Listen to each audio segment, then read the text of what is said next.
camera ready. How will you fucking stop? I'm Japanese.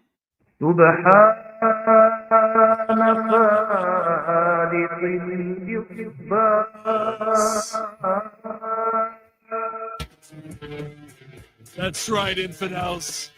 Tee it up high, because it's a big par 5 as we kick off the week.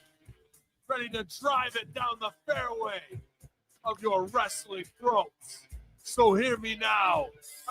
Under $1 million, SmackDown issues, divorces, and midgets getting tossed by giants. All about to go down here on the Monday Locker Room. Pommy Media Group. Your law.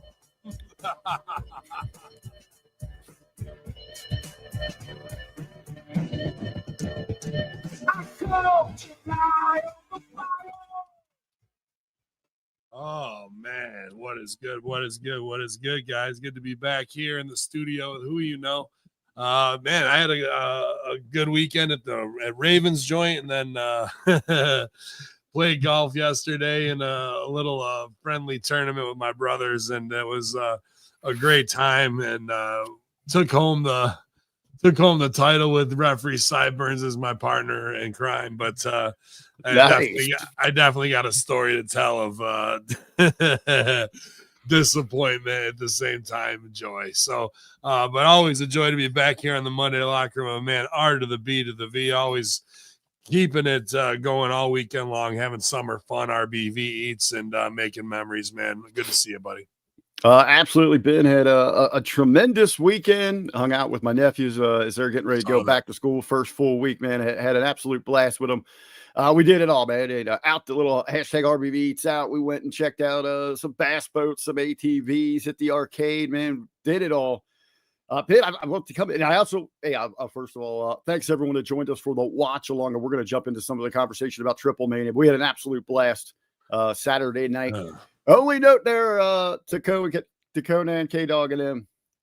We are getting used to those out early shows. Midnight ones are not working for us old dudes, man. But I did enjoy it, and we had a great group. Probably not working for him either. He's probably like, "What the fuck? We should have been out of here now." Well, local time. Hey, local time they got out by 9, but time he gets done with everything down there.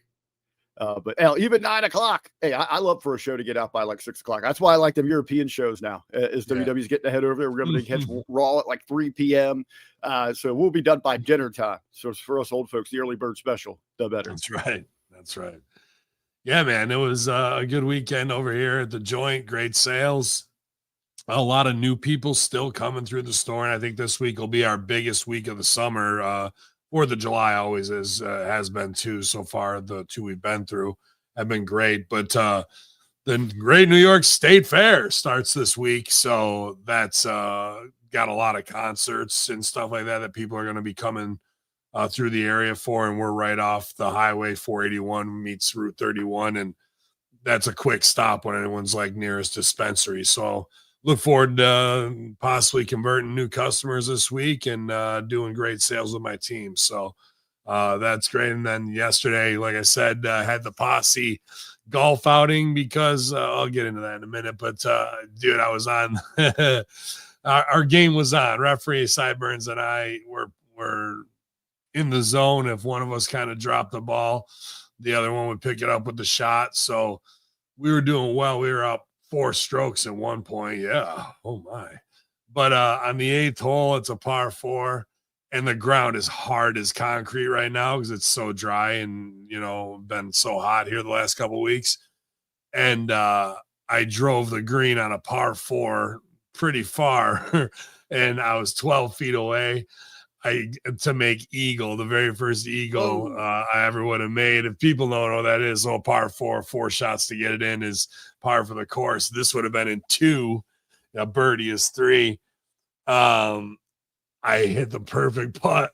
It goes to the hole, and this is a shittier course, so things aren't really trimmed that great. Jumps over the hole perfectly in the center. No fucking eagle for Hacker. Sideburns gets up. It's the exact same putt. Perfect. Headed right to the hole. jumps the hole as well again, second time.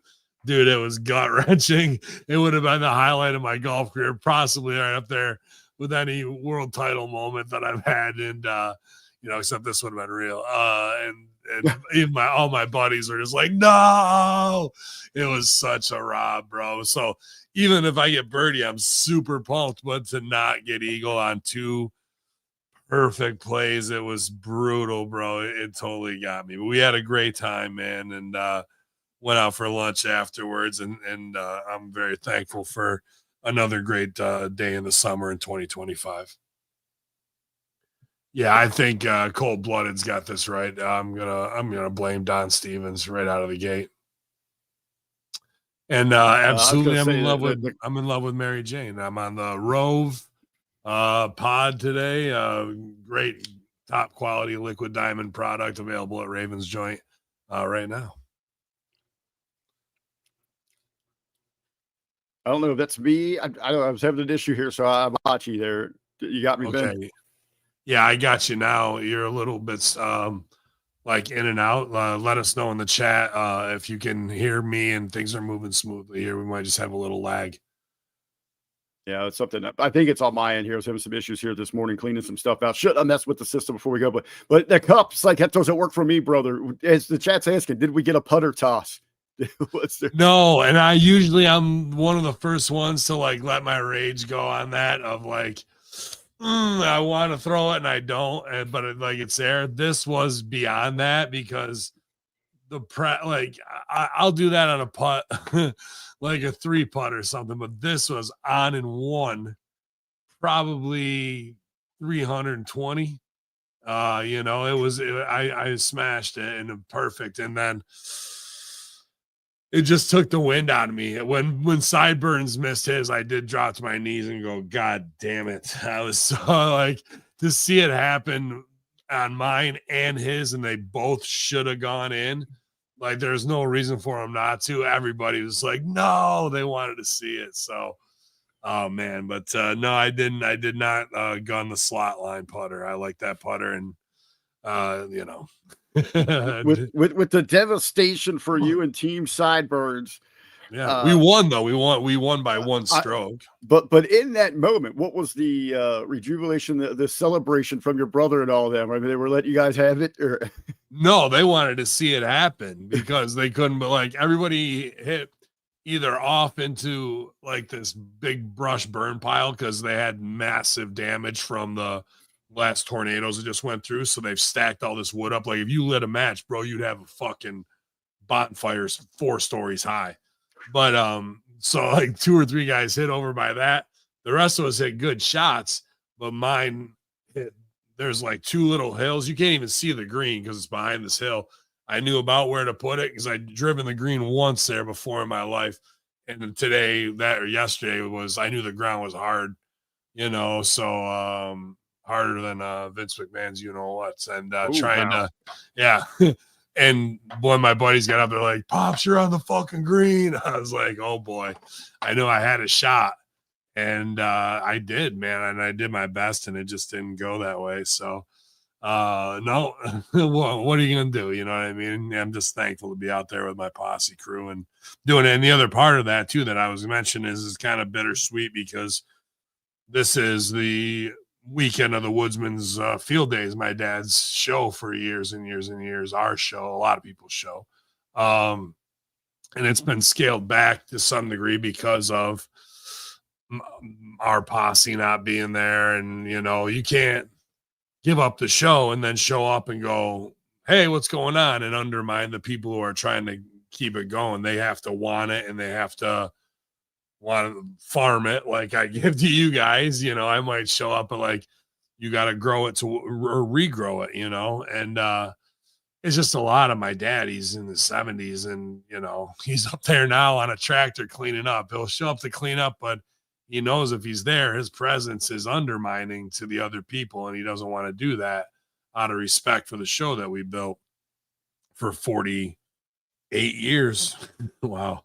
And this is the 2nd year I haven't gone, and it was nice not being up at 6 a.m. lifting probably what's the equivalent of 40,000 pounds of wood that day. You know what I mean? So my back still hurts from golf as a motherfucker playing 18 in the sun, but that's a tough day on the track, and I just would have been ground as shit all week long. So hopefully the show regrows to or past where we got it, and there's a new generation that takes it over and they make of it what they want to. And it's just a weird thing because it's kind of like my birthright. And I bet some people there, they're not haters, they're my family for years on the lumberjack circuit, probably are like, well, he could have stepped in and taken over. Like they look at me as like Shane McMahon, you know what I mean? And it ain't my bag, really, to be honest with you. Like, do I know everything about it? Yeah. Is it my passion and what drives me? Not really. I do it out of respect for my family and my dad's legacy and growing up in it.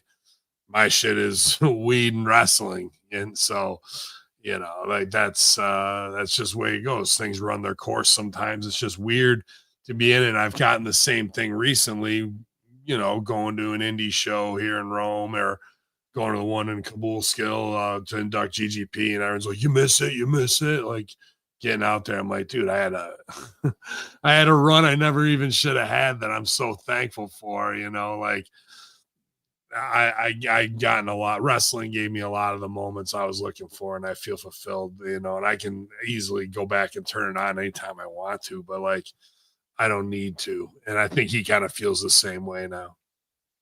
Very nice. Hey, inspired here though by the chat with some of their comments about the golf game.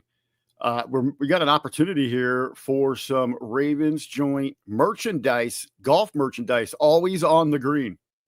Yeah, always on the green. Yeah, we say our grass is greener with the dog, but yeah, always on the green. I like that Ravens. You can do a whole golf, get some golf shirts, get some bags, whatever the hell. Yeah. Fucking A, man. We actually are getting new socks done in black, blue, and white, and then orange and green and white. New lighters and stickers coming. So excited. And I just sent the new direct mailer off to our lawyer for double checking legal copy and things like that. So another big week in marketing and moving things forward at the joint. And, all that work is satisfying, especially when I have people coming through the door I've never seen before, and other people going, dude, I've been to dispensaries in Colorado, all over so far, and this is my favorite one. Like what more can I ask for? You know what I mean? In response from the public of what we're trying to build and offer. Like all I can say is that's awesome, man. What else? Thank you so much. And is there anything else I can add that would interest you?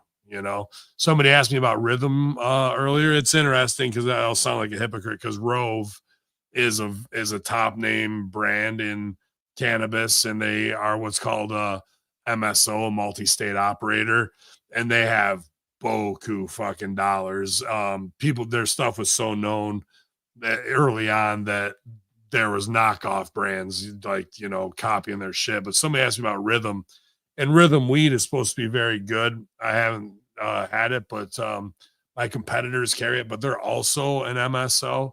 And right now at Ravens Joint, we're trying to not reform. We've kind of done this out of the gate, but there's some brands like Rove that I don't have to carry, but I carry them because people ask for them, and I'm a businessman and I'm here to make a profit. But we're really trying to work with more farm to table brands that my competitors don't carry. And a lot of them do carry Rhythm because they're a medical brand as well as recreational. And when brands get that big, they've sued the state and fucked that up for a lot of farmers and other dispensary owners and held us up. And they used this veterans lawsuit and other ones that they're using now as a guise to F up the state program because they want to make it look bad because they have the lobbyists and attorneys to make change in federal policy. But right now it lies with the states, and they want to be able to kind of power in a bigger multi-state operator. So to me, I'm trying to stay away from bringing on more MSOs. I'm trying to work with more micro farms who actually grow a better product because it's more cultivated and focused on as opposed to uh, bulk, So there's a interesting opportunity for my business to be different in the sea of competitors, and I can highlight smaller mom to pop, tell their stories if they have a unique brand. And then what that really does, and Rick absolutely knows this as a marketing creative person, when you tie a positive emotion or multiple positive emotions to a product or customer service, the product is selling itself. I know it's good weed. Now you've had good customer service. You're down with Ravens Joint, all the dog stuff we have going on, and you know that it's a woman-owned brand. It's a Latino-owned brand. It's a single mom micro farmer making her dreams come true. That gives you stakes in the product as well. Now I've given you 3 emotions before you even try the product that are positive and reinforcing.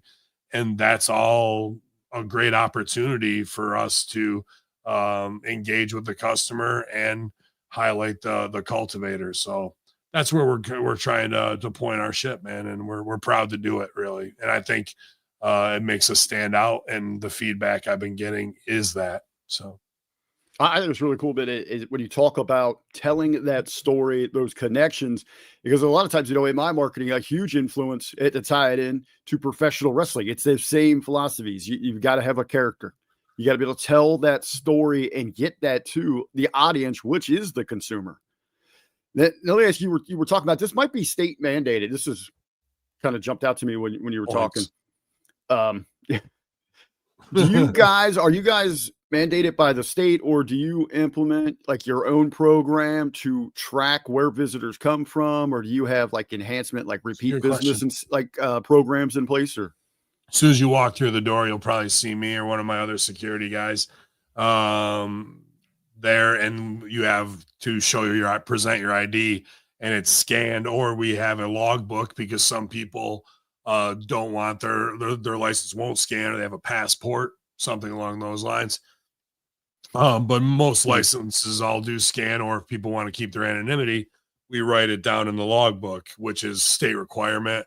And then Verify Scan is just a small tablet with a scanner that sits there, and it lets you know right away if ID's expired, somebody's under 21 or what it is, and it pulls all that.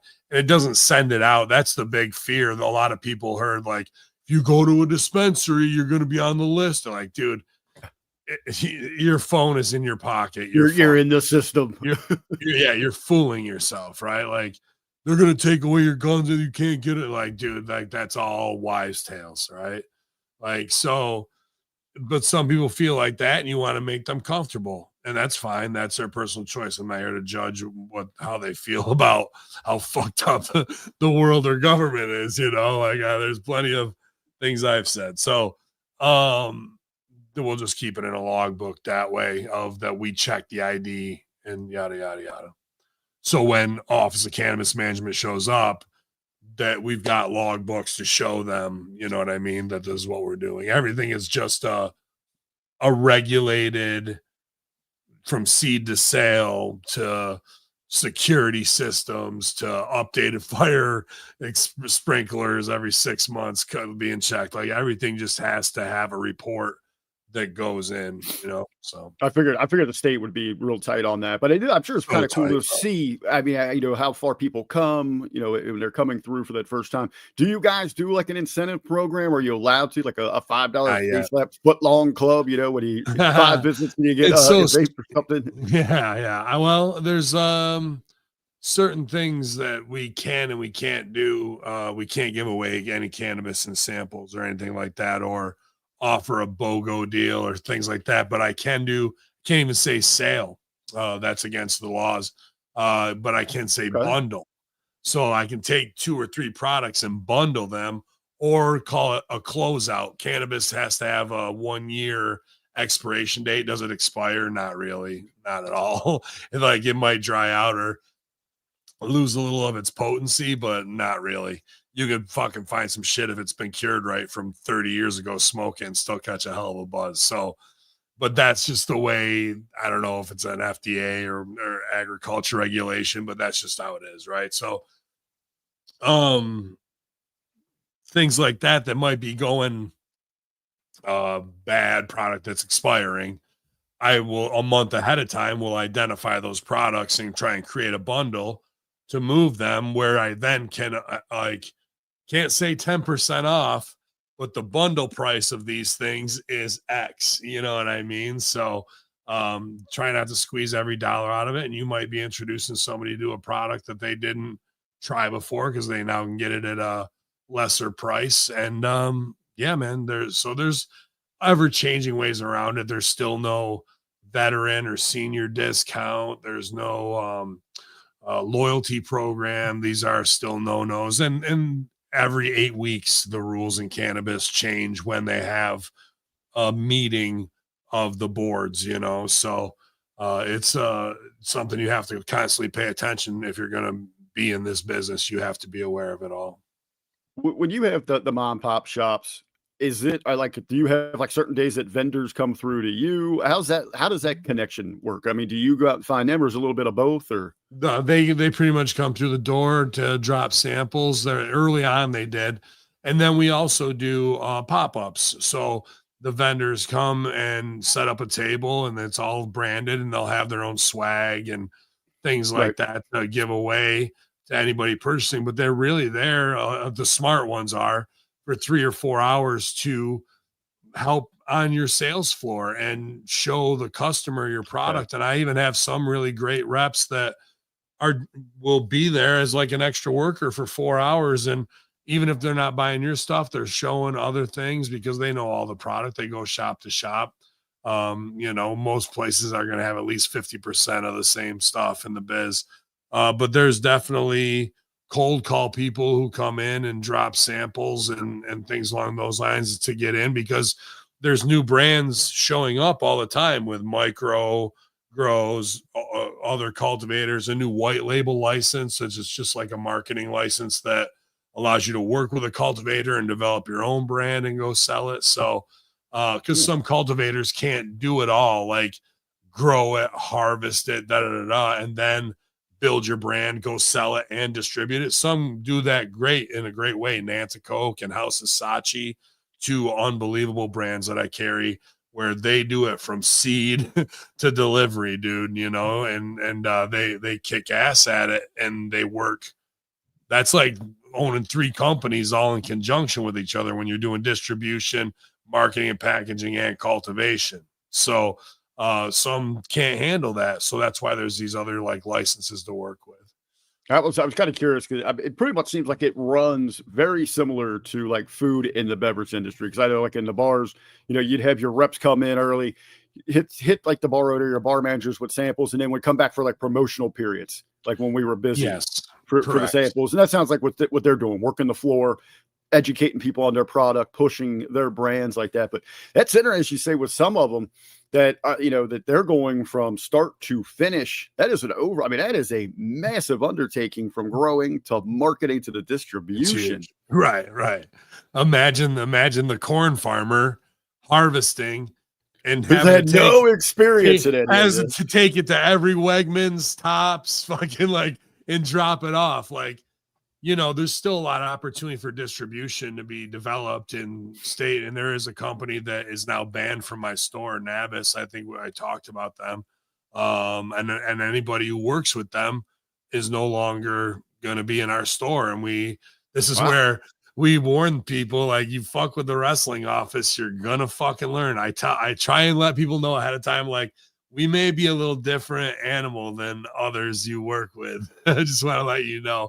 And they hear wrestling, they're like, oh yeah, I watched one. I'm like, awesome. But let me tell you how this works around here.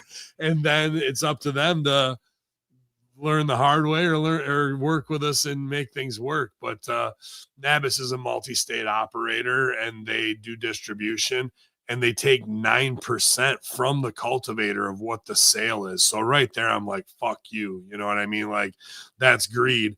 And another thing is when people come into the shop, a lot of times some of these multi-state operators will be like, well, we're number one in Colorado, California, and Michigan. And I go, red flag, red flag. I go, oh, great, man. I treat them nice. You know, they're just doing their job. Mm-hmm. But you're never going to be in this shop because we're not bringing in MSOs, because I know your fucking board of directors are crooked motherfuckers who are trying to upset the industry, and they'll do shady shit and they can pay to get away with it later in Washington. Trump just had dinner with all of them, like all their lobbyists. So we might go to schedule one real quick here. Sorry. So I got off on a tangent there, but when it comes to Nabis, they were like, we're in Arizona, we're here. And I'm like, okay, because these smaller companies need somebody to distribute for them. Like, these guys are just worn the fuck out. They come into the shop, they've done it all already, and now they got to go tour the state and drop product off every 2 weeks. So I understand where it was like that, but this one company that I really liked working with pushed us into this deal, and we didn't even want to do it. And then we should have been grandfathered in, and Nabis makes us sign up and all this. Like, they didn't come talk to us. So right away, you're trying to push the wrestling office and go, you got to do it. I got to do nothing, but you can suck a fart out of my ass. That's pretty much what you're going to get if you walked into Gorilla and tried to say, this is what I'm doing for my creative. And that's exactly what they're doing. So we did, we even that was like a 4-week struggle, right? Where we silent heated them, like everything about not signing up. Like, dude, I don't think I need to sign up for this. And this guy wants to stay in our store and like, all right, we'll get you all signed up. They become more and more breathless. Like, they're selling, but they don't. That's what I try to tell them. I go, you don't understand who you're fucking working with in the wrestling office. You don't tell us what to do anything. We're the top dogs at this store, not you. And so eventually they sign us in where we didn't have to sign up for all this shit, and we're in Nabis, right? Then within the first quarter of using them, they send us a fucking letter, threatening letter saying, you're behind on your bill. We're going to report you to the Office of Cannabis Management, which puts you on this shit list of fucking idiot dispensary owners who don't pay their bills. Wrong. My fucking other business partner is a fucking logistics machine, bro. Like at the highest level. I'm very lucky to have him as a business partner. And this is most bills, like, I don't want to get into too many numbers, but like most bills are a couple grand, right? Or more, depending on how much you're ordering at wholesale.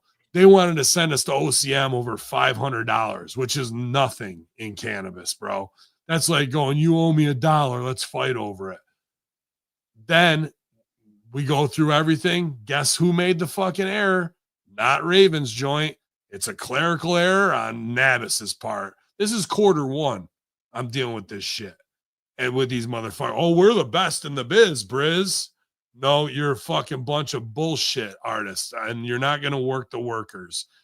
So then we try and go back and forth with whoever their mid-card guy is over there. And my business partner has like 3 conversations with him. And every time he has to go back and reiterate the whole thing, because the dude's either on the other end of the line stoned and doesn't get it, and he keeps fucking it up and not getting the information right and having to call back. So there's fucking strike 3, 4, and 5. Then the top guy at Nabis, after I told these companies, Snobby Dankins, Puff, and Dime, I go, I like all your product. Your reps are great. I sell all your stuff. I go, unless you can keep us on the roster without using Nabis in any way for delivery, billing, nothing, I can't carry your product anymore. This is my line in the sand. They're all, oh yeah, we'll find a way. None of them wanted to fucking find a way. Now none of them are in Raven's Joint. They all thought you'd bend. And then when fucking they put heat on Nabis for fucking up, because now they've lost how many dollars over the course of a year that over every 2 weeks I'm ordering from these companies. So now they just lost that, but they're looking, well, in the bigger picture, we're in there and we don't have to do with Nabis, and in their maybe ease of convenience versus gas and having reps on the road, it works out to lose us as a company. That's not how I do business. I find a way to make my fucking customers happy, satisfied with the transaction. Then the top guy at Nabis fucking starts texting me. Hey, can we talk about why? I go, no, we've made our decision. Thank you very much. Best of luck in your future endeavors. That's exactly what I wrote to him. But just to pop Josh, you know, okay. Then now here's the other thing. Now this is on a Friday, and this guy is supposed to be Mr. fucking top dog at Nabis. I never met him, never talked to him, never nothing. No apologies for the errors, nothing. You know, and fucking he's hitting me up on a Friday. Friday is the biggest day in cannabis business. So now you just showed me, well, by show don't tell, that you are a dumb fuck because you don't understand that my time is absolutely should be focused on my business on a Friday. And I just told you in a very office way to have a good day. And now you're coming back. You're going, please lay the smack down on me. Okay, here it comes, my dog. Fucking, hey, you're stupid because you're fucking with me on a Friday and you're supposed to know everything and you should not even be talking to me on a Friday. You should know that Monday or Tuesday would be the best day to approach me. So you're an idiot. You're out of the gate. You're an idiot. And then why would I want to do business with an idiot? And after that $500 fine thing that was their error and their guy effing it up over and over and over again, then he writes in an email with like this is a soft warning. Oh, now you're gonna get fucking cute with me, guy. Now you think you're gonna come back and be like change the language into like woke. You're the victim because I came at you and slapped your ass a little bit because you're effing up my locker room. No, dude, there was 8 infractions I laid out for this fucking guy. And I sent him on his fucking way, and he never said nothing afterwards. This is how real businessmen and real fucking people need to run this shit. And I'm not talking to all the cannabis industry or anything. It's talking about life. And fucking just because somebody's a multi-state operator or somebody's at Netflix and they're the fucking VP, you were a fucking coffee go fetch fuckface 2 years ago. So what does that mean to me now that you're in that spot, that people can fail upwards? I'm a chop wood, carry water, build it from the ground up myself, motherfucker. And I can spot the opposite just like that. Not even based on what they're saying, based on how they conduct their moves in business. For him to hit me up on a Friday, to come back into the fucking conversation after I tried to let him off nicely. Now you want to take some heat? Okay, here comes the heat, my dog. And guess what? There's zero heat on me because I saw this coming 3 months before when I tried to avoid it, when we had to get grandfathered in. But all these companies wanted a quick fix. Oh, and he did it, and he did it, and he did it, and he did it. Well, that's a fucking Ponzi scheme from the ground up, my guy. You recruit them and go get 10 more of their fucking friends because they all did it and everybody's doing it. Like bullshit, dog. So welcome to the biz, Briz. But that's why Ravens Joint with Wrestling Office and my other business partner, you're not going to get over on us, dog. And if you do, you try to, that's your ass. And now Snobby Dankins, Dime, and Puff are losing money because they chose to continue down the idiot path.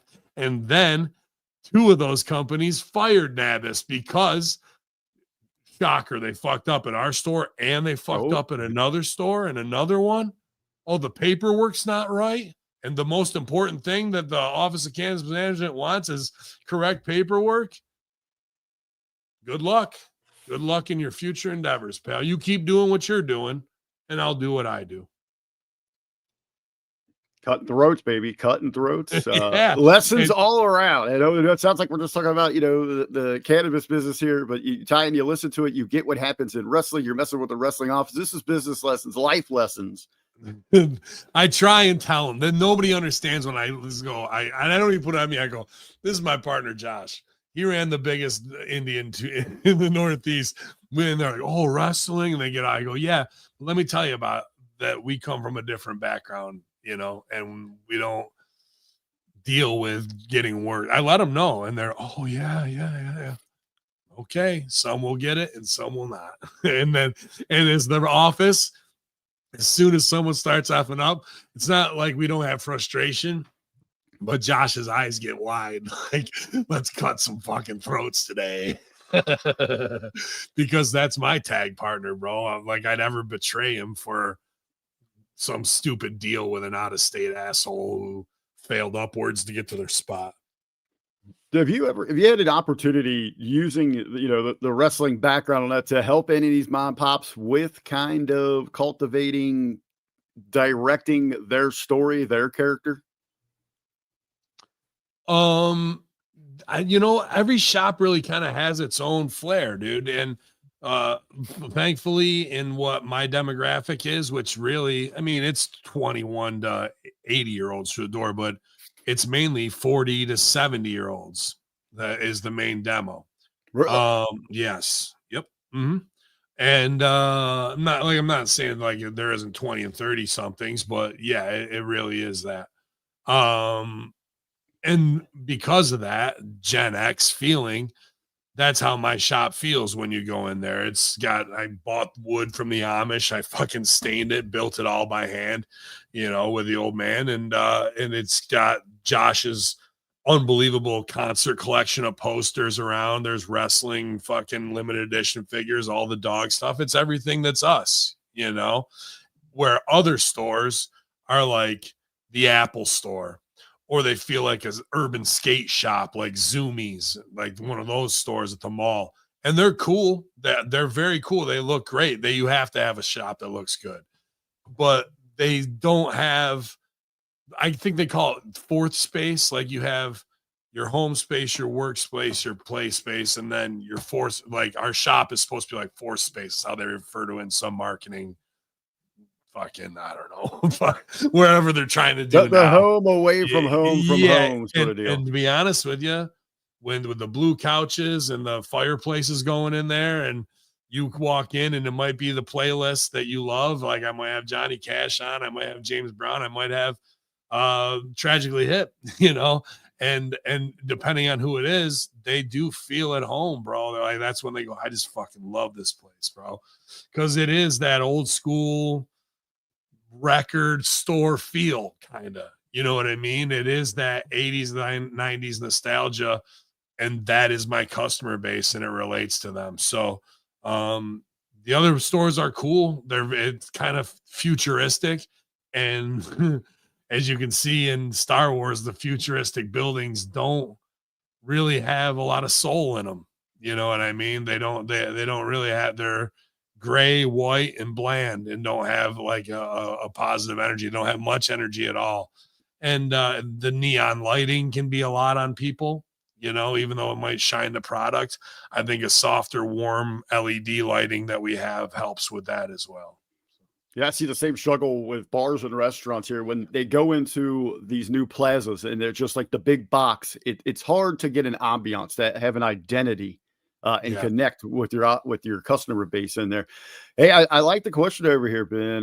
Do we have merch available from Ravens Joint online? I mean, we do have shirts. We just haven't put them online. I'll talk to Josh about what we want to do with shipping, because people are asking, or if it's just going to go on my Pro Wrestling Tees store, or if we can get a Pro Wrestling Tees that is Ravens Joint stuff. And maybe that'd be the easiest way to do it, to be honest with you.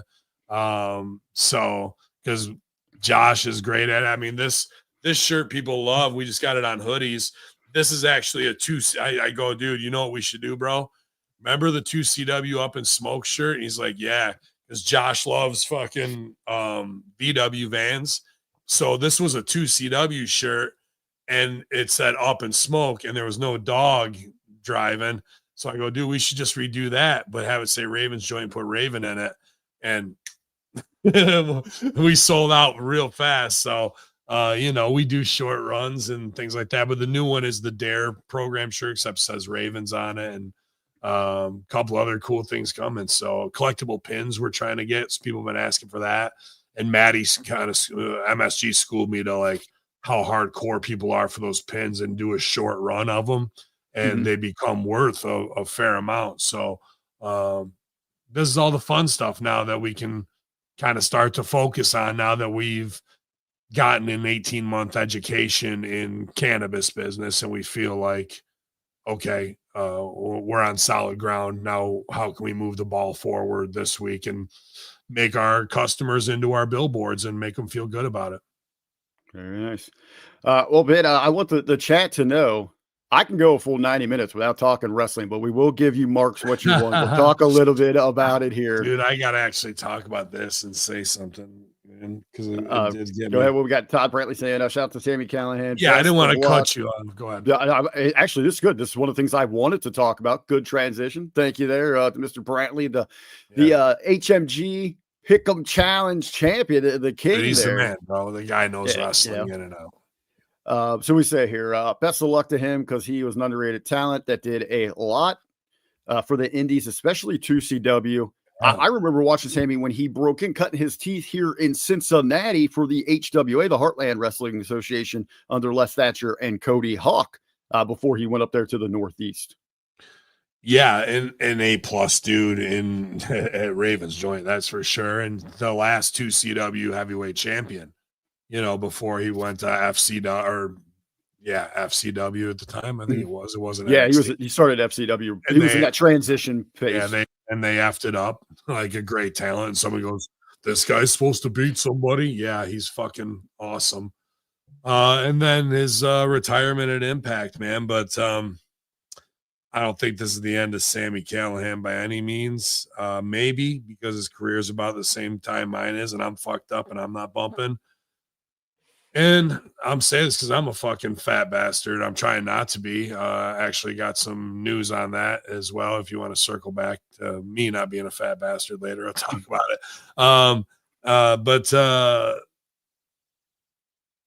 We all struggle with the weight, and I'm at least 6'2" or 6'3" now. I was probably 6'4" one time. So I'm a little stretched out. Sammy's not, so because his frame isn't built like mine, he's going to go out. And once you start packing on weight and you get bigger, your metabolism just stops and it just packs on. And I've been, we all have been watching him the last year, and to see him in the ring and to have everybody just hammering on him online, I don't want that. I don't know him as a guy that, cries the fucking blues about anything. He busts his ass. I hope he takes his time off in the next year and comes back and drops a ton of pounds and comes back, because I was just to see him the way he was, bro, really hurt my heart. Like, because I can relate. I'm always up and down. And he just, for him to be on TV looking like that and knowing in a wrestler's mindset how everyone's judging you. And yeah, I'm sure he's really sad, because it's not fun to be like that. Nobody's happy when they're like that. And whether it was a long, hard winter and he just, I don't know if he's going through something and whatnot, but when you're on TV, it's your job to be at the gym every day, to look a certain way. And I don't know, is there maybe I helped fucking shit on the standard of what a star should look like. Not that I made it up to that far, but like, I'm watching SmackDown, and it's all the Samoans in a shitty 6, and all of them are fat fucks. They all got shirts on. They all got fat bitch tits like me and a fucking fat gut. Even seeing the pictures of me and GGP, I was embarrassed last week. Like, and that's Rip in my head going, and that goes all the way back to fucking middle school football, being a kid who can't run and come on, fucking going to suck weight. Like, I've been tortured with it my whole life, and now we got guys like Jeff Cobb's putting on pounds and he just got signed. I'm like, bro, you better drop that weight or the heat's going to be on you. Like, they look for any excuse to fucking go, this guy, and Jeff Cobb's a long time, damn good worker, but now you finally get there and you're just going to be comfortable. What? Fucking playing video games and not going to the gym. Now's the time to show that you're going to go even harder and fucking be something that they can use. So to see Sammy struggle to take his boots off afterwards in the ring, I didn't like that, man. And I don't think that protected him. And I don't think that honored him for everything that he's done in the right way for Impact. So I really hope he can make a healthy choice and get disciplined and stick with it, not just for the wrestling comeback I deserve, but for his own health and wellness, man. As I said, getting to see Sammy when he broke into wrestling here in the Cincinnati area. He was a heavier set kid, even in his younger. And then, he kind of disappeared from this area, and see him reemerge there in the Northeast. He worked his ass off to get, that physique that we knew on the rise. And he was so committed to it. His genetics, I've seen pictures of his dad. His dad kind of, I'm not saying this derogatory, but looked like Lou Albano when he played Super Mario. So we're doomed to what our DNA is, I guess. So, but you can go against it and work your ass off, or you can get in your 40s and everything hurts and you can't work out, and then you just start packing on pounds, and then it just is harder and harder and harder and harder to do, man.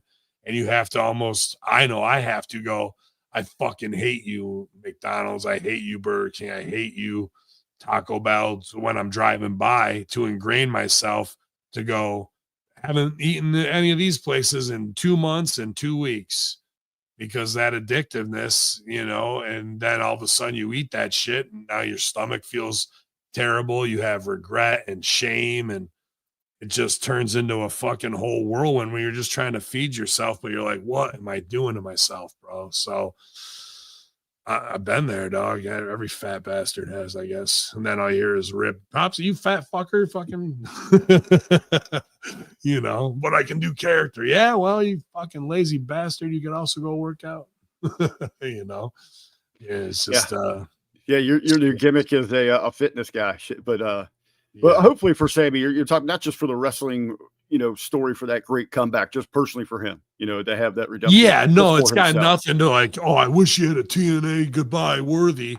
This is my 2CW brother right here, dude. A guy who me and Josh absolutely hold in the highest esteem, who's been so easy to work with, who's put on great main events and given our fans unbelievable moments. Really the epitome of a 2CW guy that made himself at 2CW and gave himself the indie street cred along with what he was doing with his own shit. Same with the Young Bucks. Same with Kevin Steen. That's why these guys are still talking about it on WWE. Like, WWE didn't make those moments. Fucking Josh, Steve, Hacker, and many others that were all hands on deck made those fucking moments. It was so epic. Cody just inserted himself into it. Yeah, well, what's funny is he was talking about Excite. So Excite is, I don't want to talk bags. It's run by a 2CW brother and a lot of good brothers that work there. I just saw Sean Carr, who I hold in the highest esteem. And that's the Binghamton crew that was with 2CW. They pretty much strictly run Bing. But Excite has 2CW influences, but it's not 2CW. Okay, so and that's where the ring broke that time. And I'm not gonna say mean stuff about my 2CW brothers. I won't do it.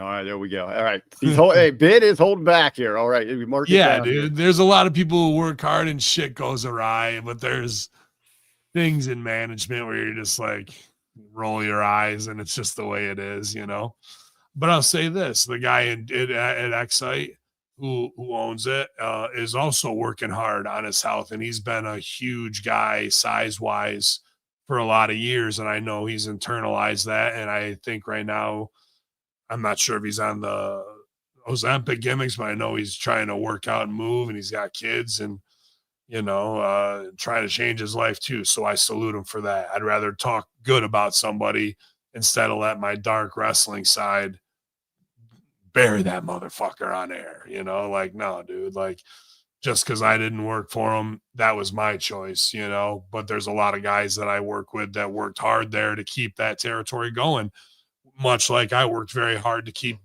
Immortal and Dynasty going in this part of the territory, because 2CW is the whole state. There was no X-Site Immortal because Josh would wipe them out. You weren't running. This is our fucking state. That's what people don't understand when they say the indies. Like there was ESW and maybe a couple and like down Brooklyn and fucking Long Island where GGP was. The rest of the state was 2CW. If you tried to run against us, you're fucked. You're done.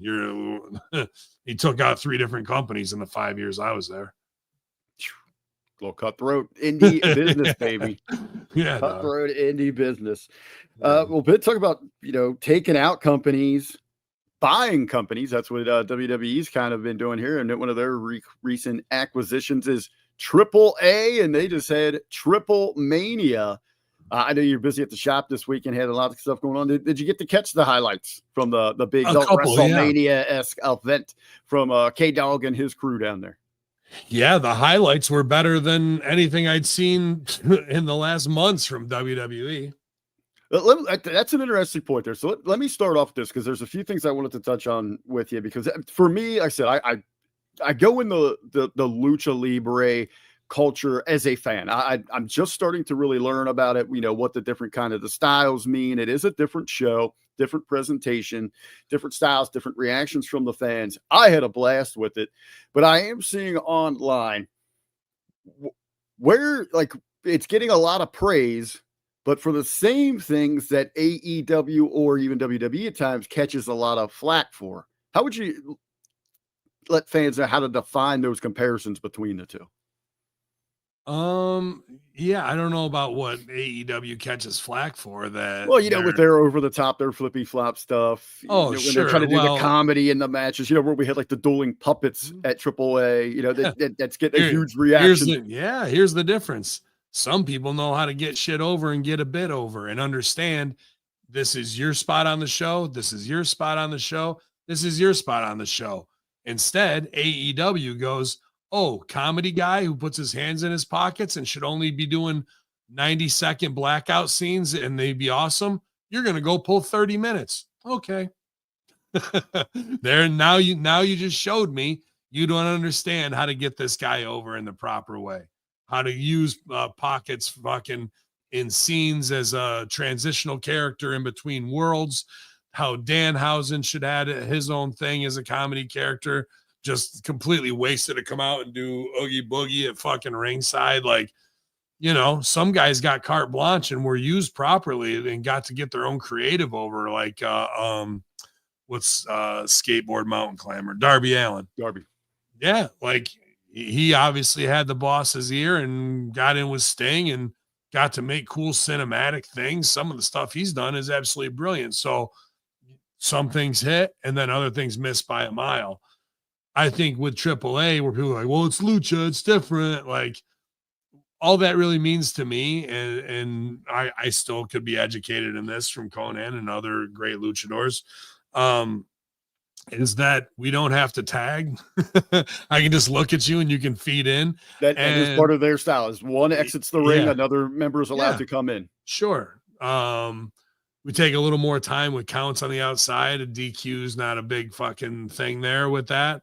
And that, you might shoot reverse head scissors somebody, they come right up on a no sell as opposed to doing it because it's in the chain of events of what we're putting together in the spot. That part I can kind of take or leave. But if there's other things where people go, oh, it's Lucha, and it's a guy just no-sold something and Superman'd up. That I don't put over. That's where like, okay, the other things, much like, let's just say, literature, Mexican literature, a lot of times like fantasy and dream get mixed into the reality, like, and there's a blur of the lines like that. I'm just thinking off the top of my head, like Water for Chocolate, this book where this lady cries into the confections that she's making, and if it's happy tears, then everybody who eats it's happy. If it's fucking sad tears, like these types of small things that are interesting, you know what I mean? Of like the fantasy of how you can control somebody or put somebody under a spell. Those things I like if we're mixing those in and talking about that. But if you're just no selling moves and going, that's Lucha, nope, that's bad wrestling. That's you not respecting your partner. That's you not respecting the art form of, you just took, because how am I supposed to believe when you do sell something? Why was that devastating? But over there, you didn't have to. So there's definitely parts of the influence that I think are take the handcuffs off and give you an opportunity to perform in a different way. But I think Conan knows exactly what he's doing in there's Baskin Robbins 31 flavors. Sure, we might have a lot of guys who do aerial assault and flips, and you might see a lot of different ones on this show. But at the same time, I know where my comedy is. I know where my love angle is. I know where my LGBTQ line of like, ooh, naughty is kind of, you know what I mean? As we saw with Otis and whatnot. And Otis is not only doing that in 2025, which that Exotico, I forget the name of that performer, is a 40-year veteran doing the Exotico trans thing, but now it's hot in 2025 because cis white male fucking redneck who is in the mafia is doing that same spot with her. Like, they want to frame it up a certain way, right? Like, but really Otis is getting the rub from a legendary Mexican performer who's been in that system and beloved, but they want to frame it as some other bullshit, bro. Like, welcome to the Carney Mafia, bro. Like, if you ain't down for Carney's queers and addicts, then what are you doing in this business? And we all respect each other no matter what color you are on that flag. You know what I mean? So the internet's going to internet, and they don't know shit. These are the same people that say words like marktard and have never even set foot in a fucking ring. So why would I respect what their opinion is? You know, I did pop huge when Conan was just saw the clip. I'm not sure who they were honoring. I think someone who had passed away, and they're being disrespectful in the crowd.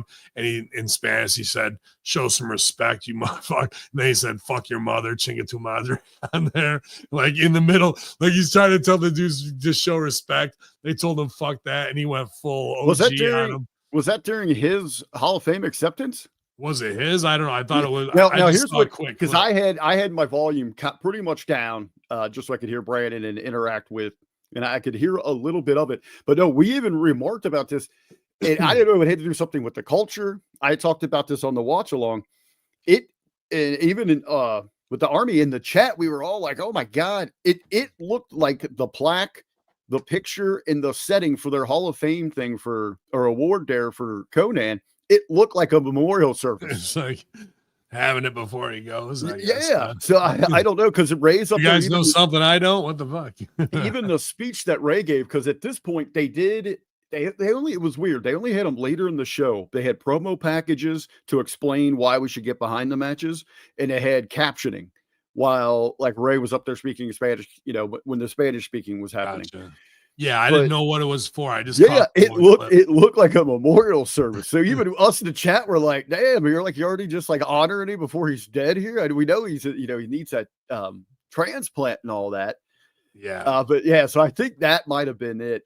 I had a lot of fun, you know, just out of the you know gate. what though, man? Maybe that is it to some degree of what they wanted to do, because he doesn't know. You know what I mean? Let me say my piece and whatnot, and before that, there may be some of that. Not that anybody would say that out loud or would want to have anything bad befallen, but like, you never know tomorrow's not guaranteed. And if you're fighting something like that, maybe it's better to get his moment now in case something later and he's not able to. And he's worked his ass off for how many decades to get AAA this spotlight.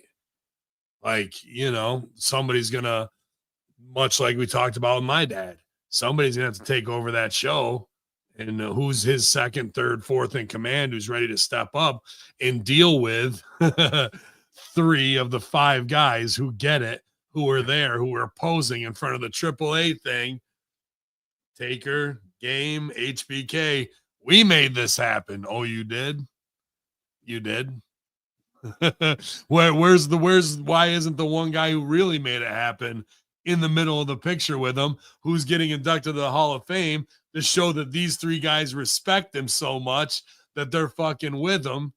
And he was NWO, so you could even click it up if you want. Nope. Just the 3 guys who What? I'm inducted into the Hall of Fame? I never knew.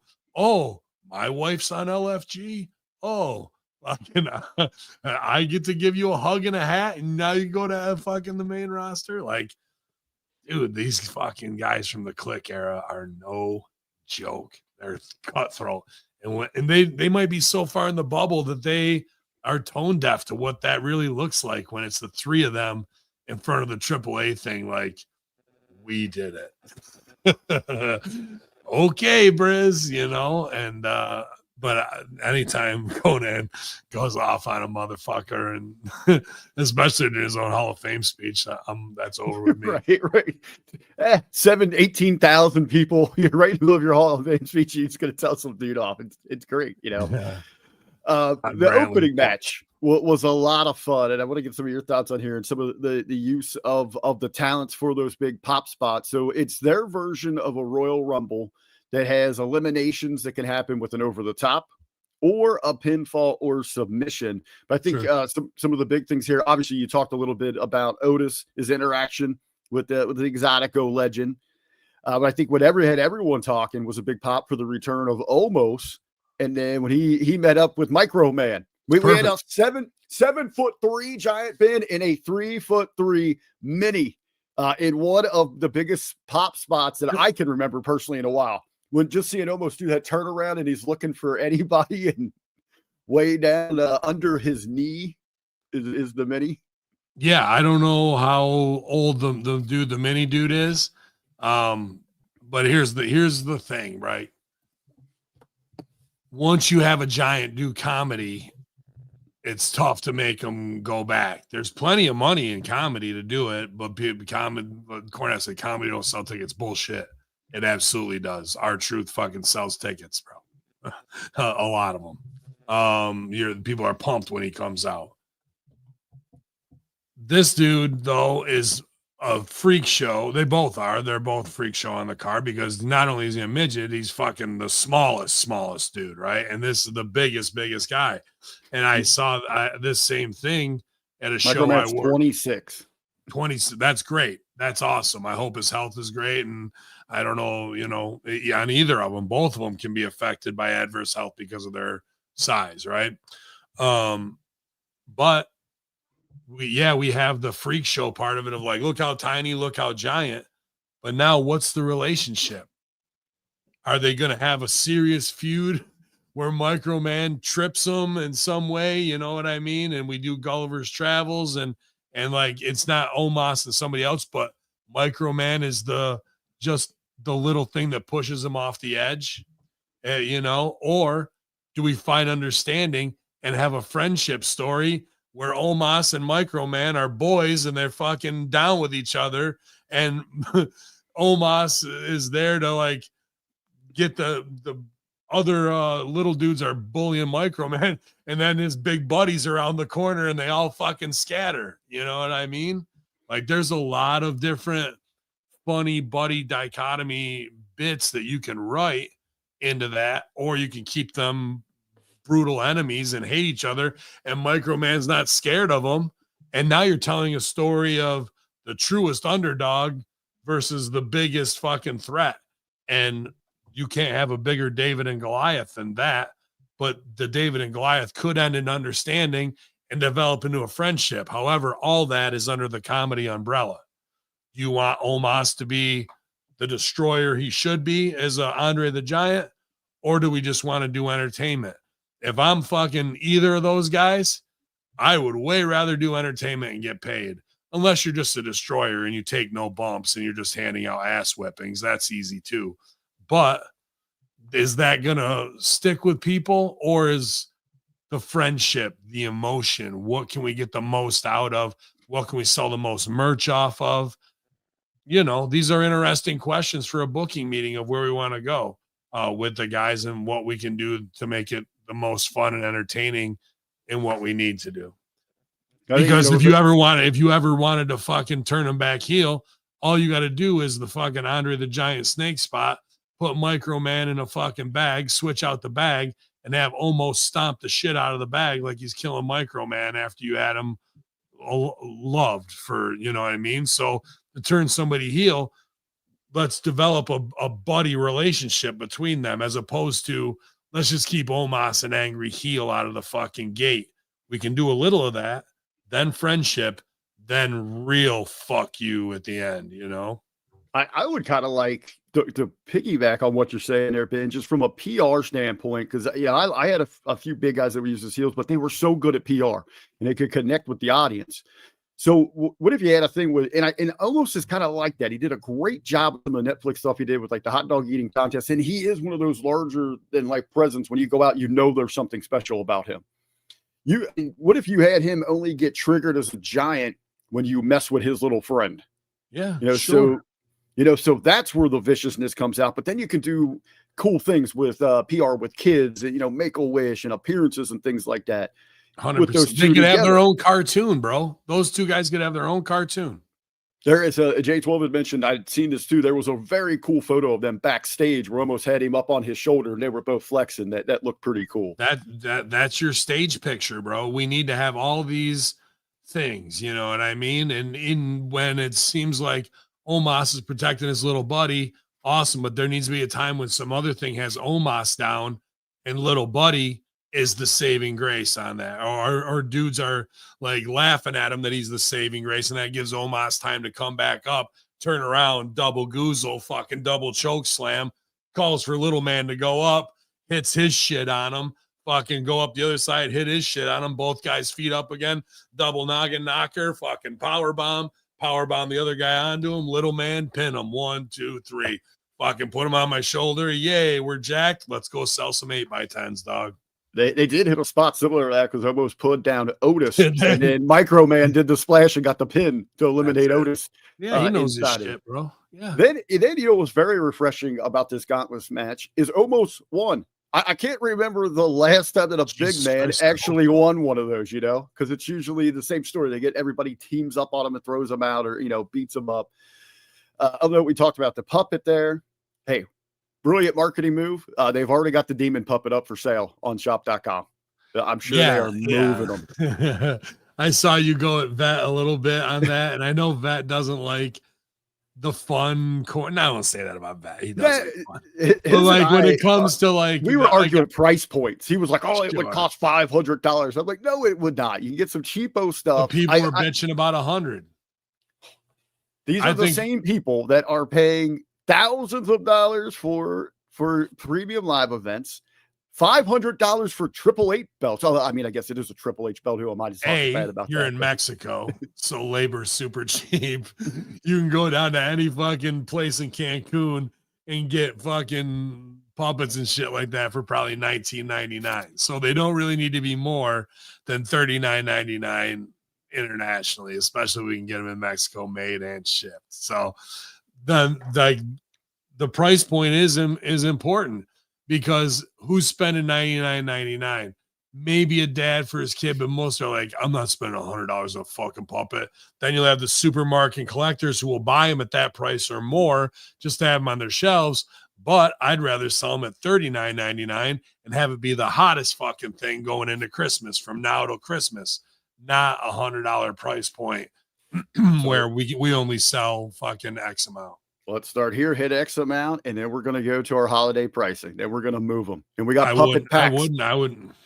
We got that's puppet packs we could sell. I don't know. Well, we're at that $100 right now, so we can't change that. But people, like you said, people are going to buy them at that. It's going to be interesting. I'm going to track it. I'm going to watch where that list amongst stuff. But we should have the Iguana out there. We got TNA. We should have Cobra. We should have Socko back for the holidays. We got Alexa's doll. We got the Charlotte doll now. Should have. We got a whole Cobra. You should be able to buy them all in a fucking pack. The puppet pack, baby. The puppet rumble pack. I'm telling you, for the holidays. Yeah. The main event was pretty interesting. I don't know if you got to see some of the reactions there. El Grande Americana over. They loved it with that big entrance. They were singing along, and dude, he looked great out there. It was playing it perfect. Dirty Dom, a big reaction. I think there's a possibility he could become the most over guy south of the border and the most hated guy in North America, which could be a unique kind of play inside of the wrestling world. I mean, most hated just means we get to play our reaction because we know where we're supposed to be, like the Heart Foundation Canada USA thing. But this kid's way ahead of everybody else at this age. You know what I mean? Like, he's going to be one of the greatest to ever do it, better than his dad and him, because now he's crossed borders. Not like I cut my teeth in Mexico, got over in the USA. I'm getting over at both places at the exact same time in two opposite different ways. That's an awesome opportunity, you know, and he's absolutely killing it. And if you're out there with Americano, what's his name? Grande Americano, the German dude. Yeah, Kaiser Soze. Kaiser. Fucking that guy is, in my opinion, probably the best worker on the entire roster. Wow. Big praise there. Yeah. The in-ring, that guy's fucking unbelievable, bro. Like, Chad Gable's right there, a couple others, you know what I mean? But like, if you're talking straight what Rip would want to see in technical wrestling and selling and all that shit, that guy is a play. He reminds me of Revolver in a lot of ways, of Adam Revolver and the way he works. Everything in his body language there, the entrances as he's waiting for everyone else to come, everything was just on perfect. I mean, you were drawn to him. You knew there was something special about it there. As I'm talking about the love, though, and even Dragon Lee getting quite a bit of love there. You can tell kind of that odd man there, but it's so great. Like, those guys been busting their ass in Mexico and drawing big houses, 2,000 to 3,000, like good houses where they're making some money, but now they actually get to stay in their home promotion and get a huge spotlight on them globally. Like, that's great stuff, dude. Like, those guys got to feel pretty good. I guess one guy who doesn't is what's the fucking bulldog dude? There's Taurus, and then fucking the guy in AEW he says lawsuit's coming. Yeah, well, I guess the AAA owns the rights to that. So you got the similarities between the two. But these are like, I'm so happy that Conan and those guys are shining. But why is WWE really working with AAA? These are the things people don't want to say. To fuck with Tony Khan because of the CMLL stuff, and to fucking show that they'll get luchas more over than he will, and that they thought CMLL was going to fucking put them, you know, into the cred a bit more. And I'm glad those guys are. But you'll see that whoever WWE's backing, the boys are going to jump over there, whether it's El Hijo de Vikingo or whoever it is. Sure, they're getting spots on all these, but now they're getting an even bigger spotlight and a door open to WWE for them. So WWE working with them, when you see those three guys, those are the real cutthroat assassins, bro. And that's why they're, in my opinion, why they're doing this. And Conan, I believe, is smart enough to say it without saying it and make the most out of what the opportunity is for him to be that level of ammo. And then in this main event, or excuse me, when that happens with, well, they own the fucking, what is the guy from AEW? Mortos. Yeah. Mortos is with AEW. I was using that name. And then you got Tauros, which is the gimmick that AAA has. Right. And they own the rights to Tauros. Yes. And they don't own the rights to Beast Mortos. So that was a name change. So it's kind of similar, which was funny that you mentioned this, because as we're looking at that, Beast Mortos was Tauros before he left. I believe so. Yes. Okay. So now my point is, this is them fucking with him. This is the exact same thing as fake Razor, fake Diesel. Well, Vince didn't do it. Wow. Who was the first person we saw on Triple Mania that made their entrance for the battle royal was La Parka. And you know you're going to have all those throwbacks, but the original La Parka that we know from WCW is LA Park over in SeaWorld, but AAA owns that gimmick. So they have just resuited it a couple times because it did a lot. You saw a reaction. A lot of people that haven't watched in a long time from north of the border, they were like, what the hell is that? La Parka from WCW? No, it's a different person under the mask, but it's the same gimmick. Sure. Yeah, that's an interesting thing because I get what you're saying, but that's what's interesting about lucha is that once you establish a gimmick that is timeless, could you have more people play that part forever because the character's more over than the guy is that's underneath the mask. And a lot easier Right. with the mask. Right. As long as the work rate stands up, who cares if it's Viano 4, 5, or 6? Still a Viano, right? So it poses an interesting question, but in my opinion, them putting Taurus out there again is a weaponized shot at AEW and what we're gonna fucking do. Oh, you got a bull guy? Well, we'll get this guy bull guy over more because we own it and we want you to sell for it. And what did they do? Sell for it right away. And he should have. Like the guy, I'm sure the guy, he took all those bumps and now he's being used as cannon fodder. You know what I mean? But what do? Just bitch on Twitter, or do you give the guy time to go out or turn it into something backstage where literally at AEW, there's a bull in a china shop tearing things up backstage. Why? I don't know. He speaks bull. I don't speak bull, only bullshit.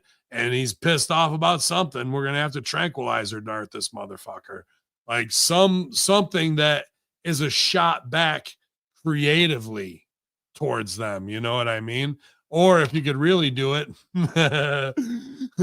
I'd do the Matador bit with the fucking bull, but I'd find a pair of those shorts that Triple H was just wearing on his fucking thing in Greece and have somebody backstage 15-year-old shorts. do it. He fucking shows them and you see the fucking bull head go up and he gets pissed and he goes to gore him, right? Like there's fucking things to fire back if you want to fucking fuck you to get them to sell. And now fans are tuning in to get this Cold War FU battle of smart creative back and forth across the, or are we just going to go, I play a bull and I'm mad and they took my IP and now I'm going to sue? Or do you want to get yourself on TV and do something as a fuck you that's very smart creatively back to them? Beast Mordos is more worried about TikToking with Mercedes Moné right now. Somebody's got to. I mean, we got to get it. You know what? Hey, he's taking the, thank you, Mordos. You were taking the bullet for some other talent. So yeah, you know, he's doing his part. Interesting close to Triple Mania, Ben. Here in North America, we've seen on WWE programming, they have been painting a picture that Vikingo is this champion of the people, that he is beloved. You want to talk about some heat?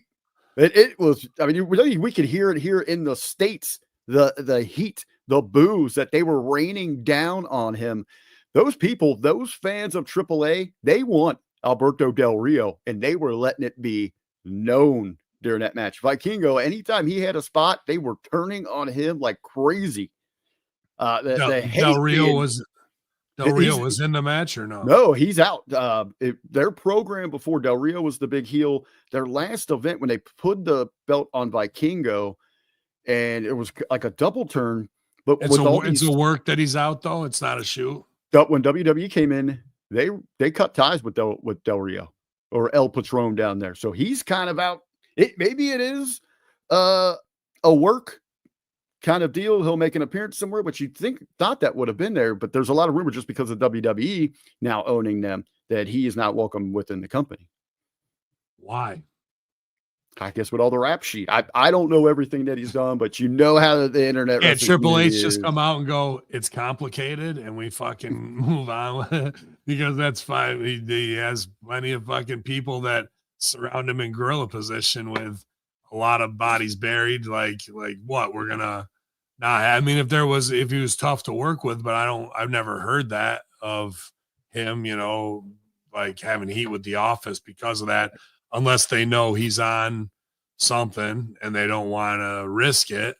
But if the people are screaming for it, to me, it feels like, I don't know. It was crazy, the reaction or the anti-reaction towards Vikingo, and they love Del Rio down there, Patron, however you want to make them want it. You take it away from them, and they want it more.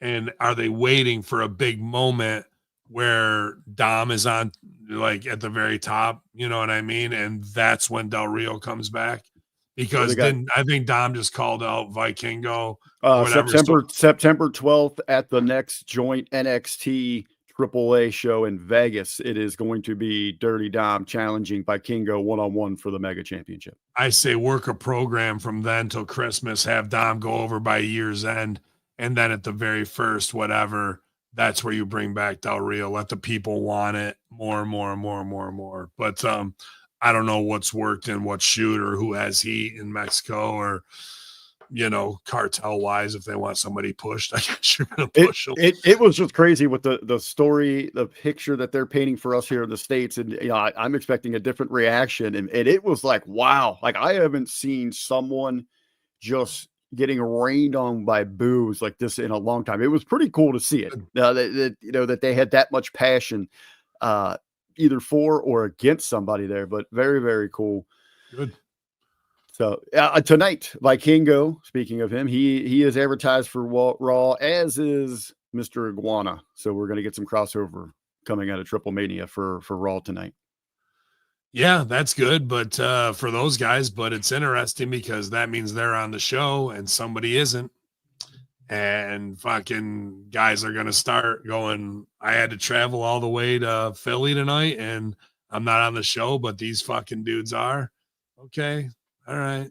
When Drew McIntyre is saying pretty shoot shit, and wait till it starts to spill out. You know what I mean? More of that's coming. So that's just the carniness of wrestling. But for those guys, if they can sell iguana puppets and all that shit now, then make your money, boys. That's what I say. Fucking A. Make that money. Make that money. Yeah. Ben, any other headlines you want to hit on before we get out of here? No, I'm just glad for those guys, and it really shows of how do those 3 out of the 5 guys stand in front of the AAA thing like we did it, and the show at AAA shows I have giants, midgets, battle royals, I have tag teams, I have individual feuds, I have puppets, I have fucking crossover between brands, and I have heat, and I have anticipation for guys that's not even on my roster. Well, WWE has that, but they won't put that over, right? So Conan just put on a show that was a true roller coaster. Around every turn is a different kind of match and feeling. Even if guys are doing a lot of flips, the stories are in different classifications, whether it's comedy, heat, romance, whatever. You know what I mean? Gimmick match. On SmackDown, we had 4 fucking tag matches. Could you do any more opposite of fucking what this guy's doing over here, bro? But what's even better is the Masters. The one singles match that we did have on SmackDown involved a tag team champion. Everything else was a tag match, except for the one match that had a tag team champion. So there's going to be fuckery on the outside. So it really isn't a singles match. No, it was 3 versus 2 there because you had Charlotte on one and Hervis and Chelsea on the other. So you've got these brutal clusters of SmackDown. Like people are supposed to go, and the Click and Taker are the greatest ever. They're allowing this to happen, bro, on their watch. It shows they don't give a shit at all. They signed the deal at ESPN. They got SmackDown over to USA. They cashed those checks, and they don't give a shit about making a great show for the people who are paying ridiculous ticket prices to show up and not have that roller coaster experience on the show. 4 fucking tag matches on one show, you're fired. You don't know what you're doing. You don't care. That's the message you're truly saying. Fuck it. We got their money. We don't give a fuck. We make stars here. Just send somebody out there. You know what? Send multiple people out there because we got to get everybody on the show. Send them all out there.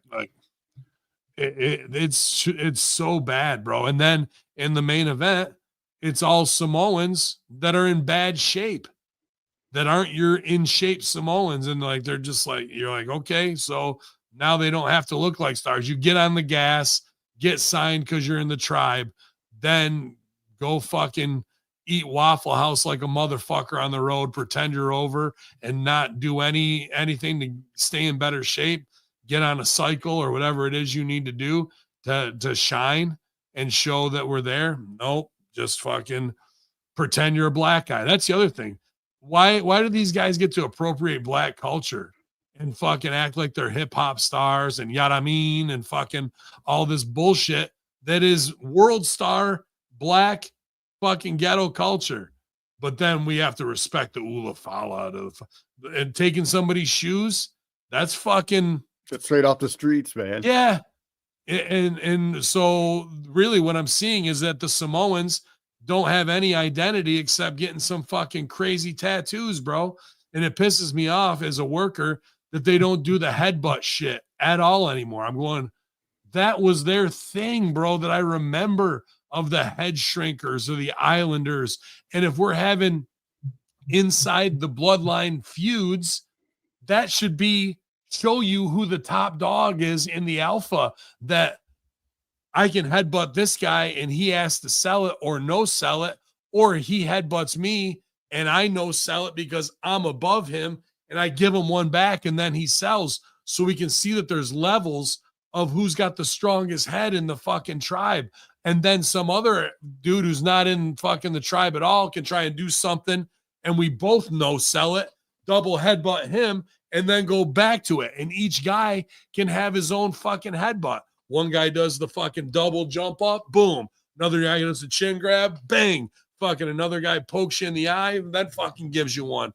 Like, everyone could have their own specific one that is their version of it that would make them different and give identities. And they don't do any of that. Instead, we come out and pretend we're in a fucking hip-hop video. Like, it's bullshit, bro. And that should also be what Street Profits heat with them is appropriating black culture. Because now the black guys they can't should do be it the because ones the calling them Samoans out. are fucking doing it better than the black guys do it. No, well, whatever the hell's up with the Street Profits too. So now they're just They just flip them, baby. Now they're back to dancing and jiving, good guys now, just out of nowhere. So and we're supposed to go Triple H era. Nick Khan just fucking mwah. NXT just fucking killing it, bro. Everyone's doing a great job. You know what pissed me off the most about SmackDown? Outside, I could give a crap. I even said this. I told this to Jimmy on the Smack Attack that outside of it all, I was looking forward to, and I'm a big mark for the King of the Hill. I was looking forward to the crossover stuff, and they did nothing. They just put a logo in the middle of the ring. And where was, just, we didn't even get the Propane Slam of the Week. How about a King of the Hill match if you want to do something fun and crazy to put over a product? Or this is right before Triple Mania. How about having Peggy Hill in her terrible Spanish trying to explain Lucha Libre to the audience? That'd be great. Or that Peggy's the one that's way into it and Hank's just like, yep. Yeah. You know what I mean? Well, I mean, look, those guys are Texas hillbillies. They should love wrestling. Yeah. The old sportatorium, this ain't the Von Erichs, something, you just need the guys out there in the alley for 30 seconds to do a quick couple blackout things animated throughout the show. Absolutely. And no effort. Nothing. Effort. They just put a logo in the ring. Yep. 100%, dude. 100%. I was just looking forward to having a little fun with it, and they did zero. And this is what we strive for in the indies, to work to get up there, to get these opportunities with a huge machine behind you to do stuff that would sell and be super fun. And even what's your WWE guy who gets animated into King of the Hill, like how Brett did or Macho did, like Macho actually did a voiceover in one of the King of the Hill episodes on the original run. And we're doing nothing, bro. Like these guys at the top who got to live it. It's not like they don't know. They're not even doing the basics of what they came up with and where it had the opportunity for. And it seemed to me like they want to create something that is long lasting. Instead, they're just getting these deals signed with more executives and they're offering up content that is absolute trash. Here's an inside stooge talking to somebody I know very well. That Unreal show was put together by NFL editors and producers, not inside WWE. Interesting. Yep. So it's pretty much like the Hard Knocks crew just came in and put together. Not pretty much. Did. Not pretty much. They actually did. Yep. Well, one of the guys in the know, Mr. Khan, told us when they just look to the NFL when they need inspiration. Look at them, just call them and fucking do it. So now they're not even using their own people to produce their best stuff. So, It'll be rough days ahead, and I think it's about time for the consultants to reach out to USA Network, or you guys to tag at USA Network and say it's time for them to get the consultants back on, because after this week's SmackDown show, and then the third tiered property of AAA outshining Raw and SmackDown in 1 week, and they're patting themselves on the back like they did something. That's not them. That's not them at all, bro. That's Conan 100%. Hey, let me get your take on this before we go, because we talked about on Smack Tack, and I stole this, sampled it. Gail Kim had put this question out on social media, and Mr. Russo replied to it. And she just asked a simple question. She didn't get into details, but she had some thoughts she'll share later. But she was talking about TNA and all the the news about them potentially using their connection with WWE to get on a bigger network that is a WWE affiliate. And her main question was, would the fans, whoever was answering, prefer that TNA stay true to their heart, or to expand and try for that big shot? Mr. Russo, he said on that he appreciates heart and soul there, but he understands big business. Didn't really elaborate past that. What would be your thoughts on that, Ben? Should they dance with that devil? But at any point, it could be a big blockbuster move forward, but at any time, we know WWE could slit their throat, or just stay true and be that small fish where, how they've just continued on for all these decades. No, take the deal. Take the deal. And this is me from OVW. When they pulled all their top guys, whether it was... Yeah, you got to see that when we're not going anywhere, and here come the moving truck. And then there they go. Have a good one. But that did give guys like myself and Revolver and Beast and Jamin and others the opportunity to really flourish now, because we had to be the ones to go forward, much like, like I talked about the turnover in my dad's show. And we stepped up, and because we didn't have as much pressure, of WWE of trying to get signed and get there, we were there. We could have moved to Florida and tried to suckle our way into a gig, but that wasn't in the cards for us right at that time. So we kept OVW going, and it's still going today. So my point is, while you have the time to make the WWE money and up your status and value, do that, because even if it goes away, you now have status and value that is higher than when you started, with the integrity of it and being able to stay open after that, because you have more legacy of being affiliated with them. 2CW, the opposite of that in a lot of ways.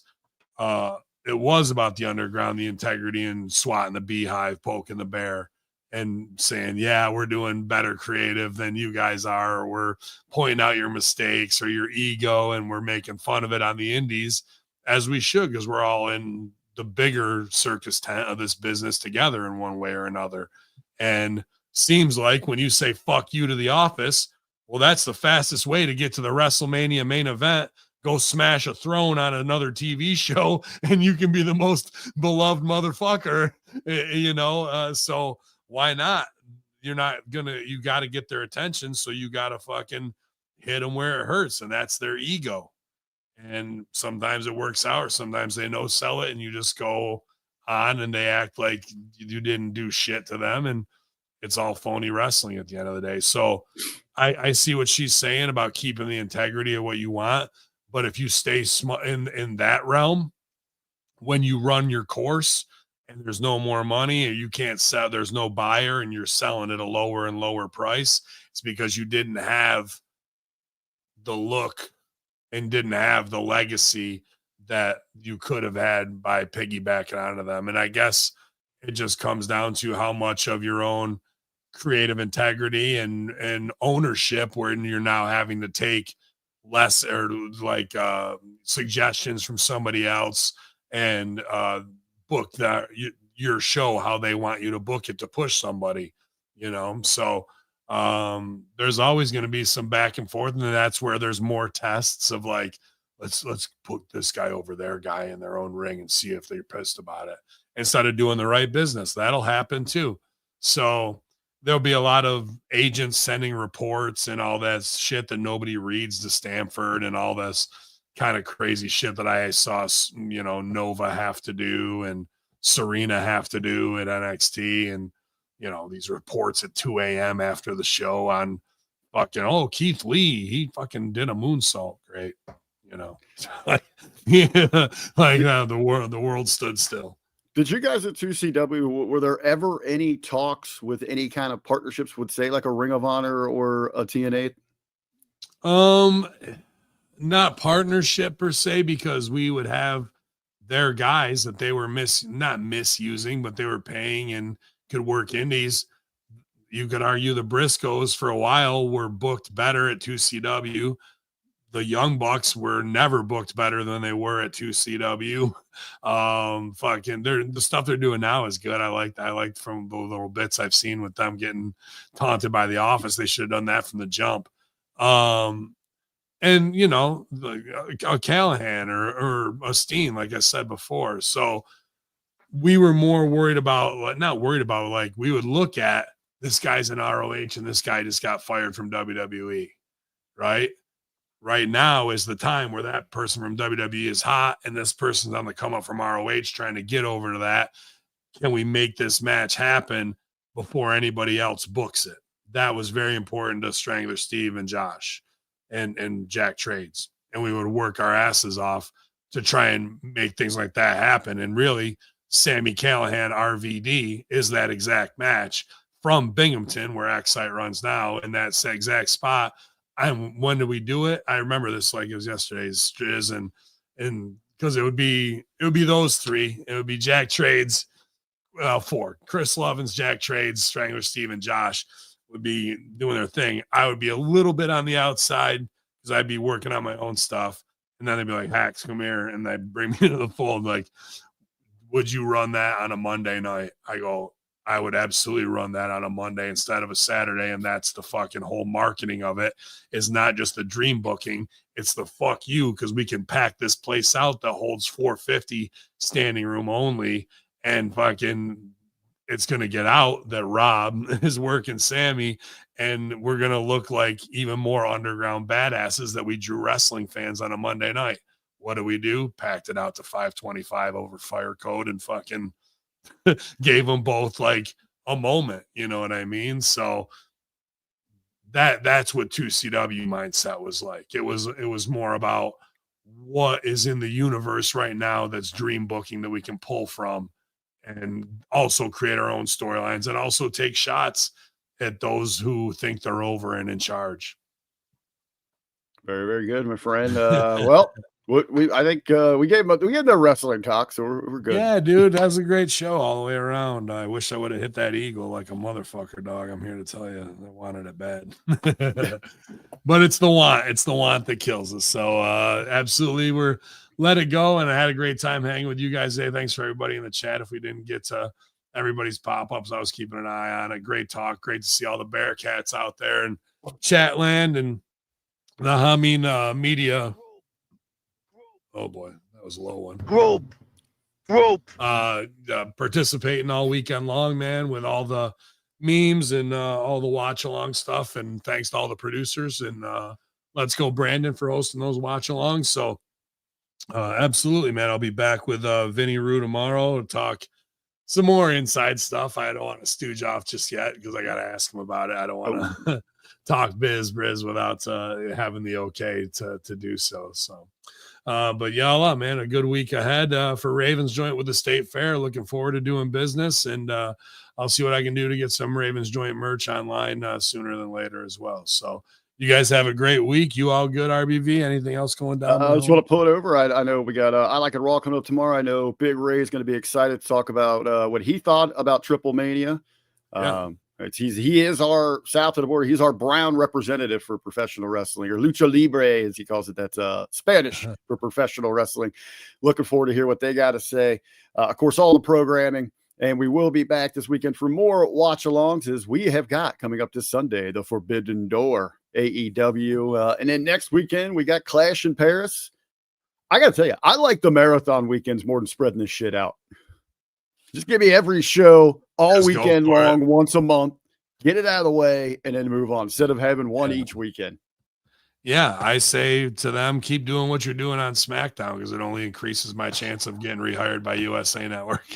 So, Hey, you know what? I liked take it too because the Smack Attack was like an hour long. It only took like 15 minutes to review that crap.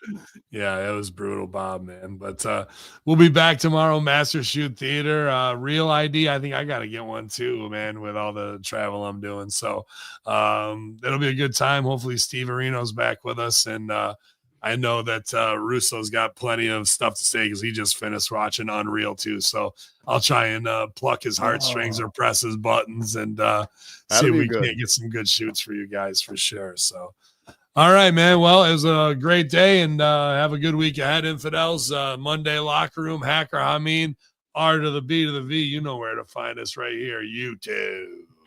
Shoot the light right out of you.